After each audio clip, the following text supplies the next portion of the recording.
Hello my dear friends, मेरे प्यारे दोस्तों, कैसे हैं आप सब। होप मेरी वीडियोस आप सबको पसंद आ रही होंगी। अगर पसंद आ रही हैं तो प्लीज़ मेरे चैनल को सब्सक्राइब कर लीजिए ताकि मेरी कोई इम्पॉर्टेंट वीडियो आप लोग मिस ना कर सकें। आइए आज हम क्लास 6 हिंदी का पाठ हार की जीत पढ़ने वाले हैं। ये एक बड़ा अच्छी और एक सच्ची भी कह सकते हैं, एक सच्ची आधारित कहानी है। छोटी सी एक एक किसी की लाइफ का एक छोटा सा पार्ट है। तो आइए बिना टाइम वेस्ट करे हम स्टार्ट करते हैं। माँ को अपने बेटे और किसान को अपने लहलहाते खेत देखकर जो आनंद आता है, वही आनंद बाबा भारती को अपने घोड़े देखकर आता था। जैसे कि माँ को अपने बेटे को देखकर बहुत ही सुकून मिलता है, अच्छा लगता है, या एक किसान जो इतनी मेहनत करके अपनी खेत उगाता है, तो जब उसके खेत अच्छे हरे भरे लगने लगते हैं, लहराते हैं, उनको देख के उसको जो एक सुकून मिलता है, वैसा ही आनंद बाबा भारती, वही आनंद बाबा भारती को अपना घोड़ा देखकर आता था। उनके पास एक घोड़ा था जो उनका पेट था, ठीक है। तो उसको देखकर उनको उसी तरीके से खुशी मिलती थी। भगवत भजन से जो समय बचता वह घोड़े को अर्पण हो जाता। वो वैसे तो वो भगवान की पूजा पाठ में ही लगे रहते थे, जो भी लेकिन टाइम बचता था वो घोड़े के साथ ही बिताते थे। उसका देखभाल करना, उसका ख्याल रखना, उसी में लग जाता था उनका टाइम। वह घोड़ा बहुत बड़ा सुंदर था, बड़ा बलवान। वो घोड़ा बहुत ही स्ट्रॉन्ग, बड़ा चौड़ा, लंबा चौड़ा, बहुत ही सुंदर था। उसके जोड़ का घोड़ा सारे इलाके में ना था। उसके जोड़ का मतलब उसके जैसा घोड़ा पूरे उस रीजन में और कहीं नहीं था। बाबा भारती उसे सुल्तान कहकर पुकारते थे। उस घोड़े का नाम सुल्तान उन्होंने रखा हुआ था। अपने हाथ से कर करहरा करते, खुद दाना खिलाते और देख देख कर प्रसन्न होते थे। खुद उसकी देखभाल करते, नहलाते धुलाते, उसको खाना खिलाते, तो उसको देख देख कर वो बिल्कुल अपने बेटे जैसा उसको रखते थे, बहुत खुश रहते थे। उन्होंने रुपया, माल, असबाब, ज़मीन आदि अपना सब कुछ छोड़ दिया था। उन्होंने मतलब अपनी ज़मीन जायदाद, अपना रुपया पैसा सब कुछ उन्होंने छोड़ दिया था। यहाँ तक कि उन्हें नगर के जीवन में से भी घृणा थी। उनको सिटी लाइफ, बिजी लाइफ, भाग दौड़ वाली ज़िंदगी से भी उनको अच्छी नहीं लगती थी, उनको नफरत थी। वह गांव से बाहर एक छोटे से मंदिर में रहते थे और भगवान का भजन करते थे। मैं सुल्तान के बिना नहीं रह सकूंगा। उन्हें इस ऐसी भ्रांति सी हो गई थी उनको, मतलब ऐसा पूर्ण भ्रम हो गया था और ऐसा उन्होंने अपने जीवन को बना लिया था कि मैं अब इसके बिना तो रह ही नहीं सकता। इतना ज़्यादा अटूट प्रेम उनको उससे हो गया था। वे उसकी चाल पर लट्टू थे। वो उसकी चाल देख देख के खुश होते रहते थे, उसको बहुत पसंद थी। ऐसा ऐसे चलता है जैसे मोर घटा को देखकर नाच रहा हो। कहते मेरा घोड़ा ऐसे चलता है जैसे कि जब बादल आते हैं या बारिश आती है तब मोर नाचने लगते हैं, ऐसे चलता है घोड़ा। जब तक संध्या समय सुल्तान पर चढ़कर जब तक संध्या समय सुल्तान पर चढ़कर 8-10 मील का चक्कर ना लगा लेते उन्हें चैन ना आता। शाम के टाइम में जब तक वो उस घोड़े पर बैठकर थोड़ा घूम नहीं लेते थे, 8-10 चक्कर नहीं लगा लेते थे, तब तक उनको चैन नहीं आता था, सुकून नहीं मिलता था। खड़क सिंह उस इलाके का प्रसिद्ध डाकू था। एक वहाँ का फेमस डाकू था खड़क सिंह, उस रीजन का। लोग उसका नाम सुनकर कांपते थे। होते होते सुल्तान की कृति उसके कानों तक भी पहुंची। अब सुल्तान के चारों तरफ चर्चे थे कि इतना सुंदर, इतना बलवान, स्ट्रॉन्ग, इतना बढ़िया घोड़ा है, तो सब जगह वो फेमस था। तो उसकी खबरें उस डाकू तक भी पहुंची। उसका हृदय उसे देखने के लिए अधीर हो गया। अधीर हो गया मतलब कि बहुत ही मन, उसका दिल इतना करने लगा, बिल्कुल उसका इतना मन हुआ कि मैं उसको देखूं। एक दिन वो दोपहर के समय बाबा भारती के पास पहुंचा, नमस्ते करके बैठ गया। बाबा भारती ने पूछा, खड़क सिंह क्या हाल है तुम्हारे। खड़क सिंह ने सिर झुकाकर उत्तर दिया कि आपकी दया है, आपकी दया से सब बढ़िया है। तो बोले, कहो इधर कैसे आए हो। तो डाकू बोला, सुल्तान की चाहत ही चिलाई है कि सुल्तान जो आपका घोड़ा है उसको देखने की चाहत है मेरी, मैं इच्छा है इसलिए मैं यहाँ आ गया हूँ। विचित्र जानवर है, देखोगे तो प्रसन्न हो जाओगे। वो बाबा भारती क्या कह रहे हैं कि बहुत ही यूनिक और बड़ा अच्छा एनिमल है, देखोगे तो खुश हो जाओगे। तो डाकू बोला मैंने भी बड़ी तारीफ सुनी है उसकी। तो वो बोले उसकी चाल तुम्हारा मन मोह लेगी, कि चाल उसकी इतनी बढ़िया है कि बिल्कुल तुम्हारा मन जीत लेगी। तो कहते हैं देखने में भी बहुत सुंदर है। डाकू बोला कि शायद देखने में भी सुंदर है, तो क्या कहना, जो उसे एक बार देख लेता है उसके हृदय पर उसकी छवि अंकित हो जाती है। अंकित हो जाती है मतलब छप जाती है, कि जो एक बार देख ले उसके मन में उसकी फ़ोटो सी छप जाती है। वो उनको नहीं पता, इतनी तारीफ़ करे जा रहे हैं डाकू की, वो तो उसको चुरा के ले जाएगा, है ना भाई। डाकू है वो, सही नीयत का इंसान थोड़ी ना है, उसके सामने क्यों करे जा रहे हैं उसकी तारीफ़। बहुत दिनों से अभिलाषा थी, आज उपस्थित हो सका हूँ, कि बहुत दिनों से मेरी इच्छा थी उसको देखने की, आज मैं आया हूँ। बाबा भारती और खड़क सिंह दोनों अस्तबल में पहुँचे। अस्तबल जो घोड़े के रहने की जगह होती है, स्टेबल जिसे हम इंग्लिश में कहते हैं, वहाँ पहुँचे। बाबा ने घोड़ा दिखाया घमंड से, तो बाबा तो बहुत खुश था और अपने घोड़े पे बहुत नाज था उसको, तो बड़े एटीट्यूड के साथ उन्होंने दिखाया। खड़क सिंह ने घोड़ा देखा इतनी हैरानी से, उसने सैकड़ों घोड़े देखे, बहुत हज़ारों लाखों घोड़े देखे थे, लेकिन ऐसा शानदार घोड़ा उसकी आंखों से कभी ना गुजरा था, ऐसा कभी नहीं देखा था उसने। वो सोचने लगा कि भाग्य की बात है, तो किस्मत की बात है, ऐसा घोड़ा खड़क सिंह के पास होना चाहिए था, मतलब मेरे पास ऐसा घोड़ा होना चाहिए था। इस साधु को ऐसी चीज़ का क्या फ़ायदा, ये क्या करेगा इतने बढ़िया घोड़े का। कुछ देर तक वो हैरानी से चुपचाप वहाँ खड़ा रहा और देखता रहा। उसके बाद उसका दिल में हलचल होने लगी। बालकों की सी अधीरता से बोला, जैसे बालकों की सी अधीरता मतलब बच्चे जैसे जिद करने लगते हैं या ललचाने लगते हैं, ऐसे बच्चों की तरह जिद करते हुए बोला, परंतु बाबा जी इसकी चाल ना देखी तो क्या देखा, कि आपने बोला था कि बड़ा इसकी चाल बहुत अच्छी है, तो मैं इसकी चाल भी देखना चाहता हूँ। बाबा भारती भी मनुष्य ही थे, उनकी चीज़ की प्रशंसा दूसरे के मुख से सुनने के लिए उनका हृदय भी अधीर हो गया। इसका क्या मतलब है कि जैसे हम हर ह्यूमन बीइंग का होता है कि जब कोई हमारी चीज़ है और कोई और उसकी तारीफ़ करता है तो हमें बड़ा अच्छा लगता है। भाई हम उसकी जितनी भी तारीफ़ करते हैं, पर कोई दूसरा करता है तो हमें अच्छा लगता है। ऐसे ही अब जब वो घोड़े की इतनी तारीफ़ें करने लगा खड़क सिंह, तो उनको बड़ा अच्छा लगने लगा। उन्हें ना उनका भी heart full of happiness and curiosity हो गया। घोड़े को खोलकर बाहर ले आए वो, और उसकी पीठ पर हाथ फेरने लगे। एकाएक उचक्कर सवार हो गए, दोनों जने एक एक करके उस पर चढ़ गए। घोड़ा हवा से बातें करने लगा, दौड़ने लगा। उसकी चाल को देखकर खड़क सिंह के हृदय पर सांप लौट गए। सांप लौट गए मतलब कि उसकी चाल देखकर वो बिल्कुल ही हक्का बक्का रह गया। मतलब खड़क सिंह तो का हार्ट तो मतलब बिल्कुल ही स्टैचू टाइप हो गया, कि यार ऐसा भी कोई घोड़ा हो सकता है, वाओ मज़ा आ गया। वो डाकू था, जो वस्तु उसको पसंद आ जाए उस पर तो वो अपना अधिकार समझता था, कि ये तो मेरी ही है, जो उसको पसंद आ जाए उसको तो वो हासिल करके ही रहता था। उसके पास बाहुबल था, मतलब स्ट्रॉन्ग तो वो था ही, आदमी थे उसके पास, बेरहमी थी, क्रुएलिटी थी, वो क्रूअल तो था ही, डाकू है भाई, गुड बिहेव थोड़ी करेगा, बैड ही करेगा। जाते जाते उसने कहा, बाबा जी मैं यह घोड़ा आपके पास ना रहने दूंगा। बाबा भारती डर गए। अब उन्हें रात को नींद नहीं आती, सारी रात वो जाके स्टेबल की रखवाली में काटने लगे, बार बार देख के आते, वहीं खड़े रहते। प्रति क्षण खड़क सिंह का भय लगा रहता, उनको हर पल डर लगा रहता कि कहीं खड़क सिंह आके मेरे घोड़े को ले ना जाए। परंतु कुछ महीने सॉरी कुछ महीने बीत गए और वह नहीं आया। यहाँ तक कि बाबा भारती कुछ असावधान हो गए और इस भय को स्वप्न के भय की नाई मिथ्या समझने लगे। अब काफ़ी महीने बीत गए, वो आया नहीं, तो अब उनको भी वो भी अब थोड़े से ढीले पड़ गए, कि कोई नहीं, थोड़े से अनअवेयरनेस, मतलब अनअवेयरनेस नहीं, असावधान, मतलब कि एक तरीके से कम, जो इतने वो उसको प्रोटेक्ट कर रहे थे, थोड़े से अब ढीले पड़ गए। और जो उनको डर था कि शायद वो आके ले ना जाए, वो उनको एक बुरा सपना सा लगने लगा। शाम का समय था, बाबा भारती सुल्तान की पीठ पर सवार होकर घूमने जा रहे थे।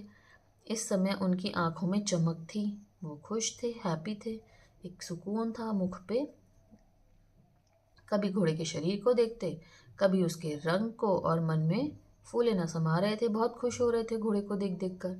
सहसा एक और से आवाज़ आई, ओ बाबा, इस कंगले की सुनते जा। उनको एक तरफ से आवाज़ आई कि ओ बाबा, कंगला मतलब गरीब, या जिसके पास कुछ ना हो, सब कुछ लुट गया हो जिसका, उसकी एक बार सुन लो। आवाज़ में करुणा थी। करुणा मतलब सिंपथी या पोलाइटनेस। बाबा ने घोड़े को रोक लिया। देखा एक अपाहिज वृक्ष के छाया में पड़ा कर्रा रहा है। अपाहिज मतलब डिसेबल, जिसकी शरीर में, बॉडी में कोई डिफेक्ट हो गया हो, कोई चोट लग गई हो, कुछ प्रॉब्लम हो गई हो। वो एक पेड़ के नीचे बैठकर कर्रा रहा है। कर्रा रहा है मतलब दुख से या दर्द से परेशान है। वो बोले, क्या तुम्हें क्या कष्ट है? क्यों, तुम्हें क्या कष्ट है? तो वो बोला हाथ जोड़कर कि बाबा, मैं दुखियारा हूँ, मैं तो बहुत दुखी हूँ, मुझ पर दया करो। राम वाला यहाँ से 3 मील है, मुझे वहाँ जाना है। घोड़े पर चढ़ा लो, परमात्मा भला करेगा, कि बहुत दूर है, मुझे वहाँ जाना है, आप मुझे वहाँ तक छोड़ दो, घोड़े पे बिठा लो, भगवान आपका भला करेगा। तो वह तुम्हारा कौन है? कहते, वहाँ क्यों जाना है तुम्हें?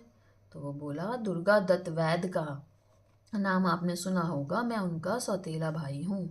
कि एक वैद्य जी हैं दुर्गा दत्त नाम के, आपने सुना हो तो मैं उनका भाई हूँ, मुझे अपना इलाज करवाने वहाँ जाना होगा। तो बाबा भारती ने घोड़े से उतरकर अपाहिज को घोड़े पर सवार किया और स्वयं उसकी लगाम पकड़कर धीरे धीरे चलने लगे। उसकी जो लगाम होती है, लगाम आप सब समझते होंगे, जो घोड़े की रस्सी होती है, उसे पकड़ के खुद वो ज़मीन पर चलने लगे और उसको उस पर बिठा दिया।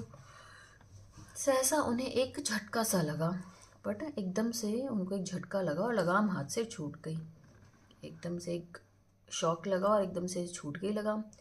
उनके आश्चर्य का ठिकाना ना रहा। एकदम से वो हैरान हो गए कि एकदम से ये क्या हुआ। जब उन्होंने देखा कि अपाहिज घोड़े की पीठ पर तनकर बैठा है, कि जो झुका मूसा सा बैठा था वो तनकर बैठा है घोड़े पर और घोड़े को दौड़ाया लिए जा रहा है, भगा रहा है वो घोड़े को। उनके मुख में भय, वो एकदम से डर गए और एकदम से सैड हो गए और एकदम से चीख निकली उनके मुंह से। वह अपाहिज और कोई नहीं बल्कि खड़क सिंह था। बाबा भारती कुछ देर चुप रहे और कुछ समय पश्चात कुछ निश्चय करके पूरे बल से चला। कुछ देर तो वो चुप रहे और फिर थोड़ी देर बाद वो कुछ सोचकर, कुछ डिसाइड करके एकदम से चिल्लाकर बोले, ज़रा ठहर जाओ। खड़क सिंह ने यह आवाज़ सुनकर घोड़े को रोक लिया। उसकी गर्दन पर प्यार से हाथ फेरते हुए कहा, बाबा जी, यह घोड़ा अब नहीं दूंगा मैं, परंतु एक बात तो सुनते जाओ। बाबा जी बोले। खड़क सिंह रुक गया। बाबा भारती ने पास जाकर उसकी ओर ऐसी आंखों से देखा जैसे बकरा कसाई की और दिखता है। वो बाबा भारती उसके पास गए और ऐसी नज़र से देखने लगे कि बस अब तो तू गया, आज तो तू मरने वाला है, बस तू गया।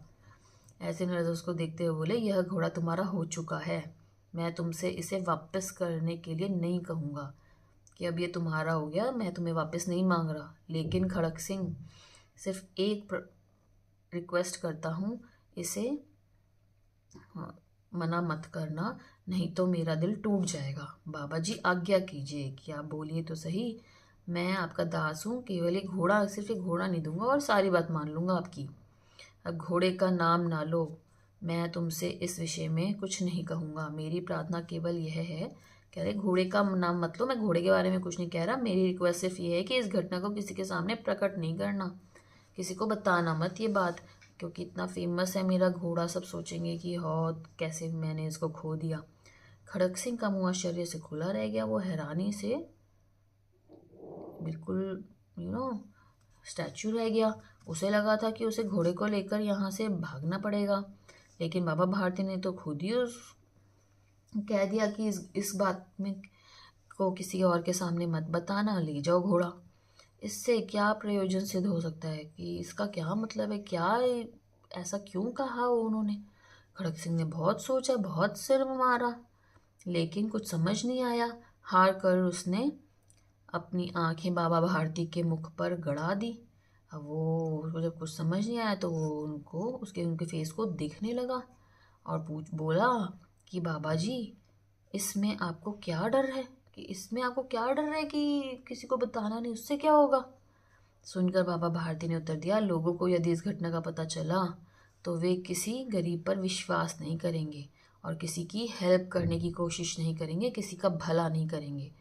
तो इसलिए इस बात को किसी को मत बताना। तो घोड़ा तो तुमने ले ही लिया, अब उसके लिए तुम्हें क्या लड़ सकता हूँ भाई, तुम डाकू हो, वो बूढ़े हैं, दुनिया से विश्वास उठ जाएगा।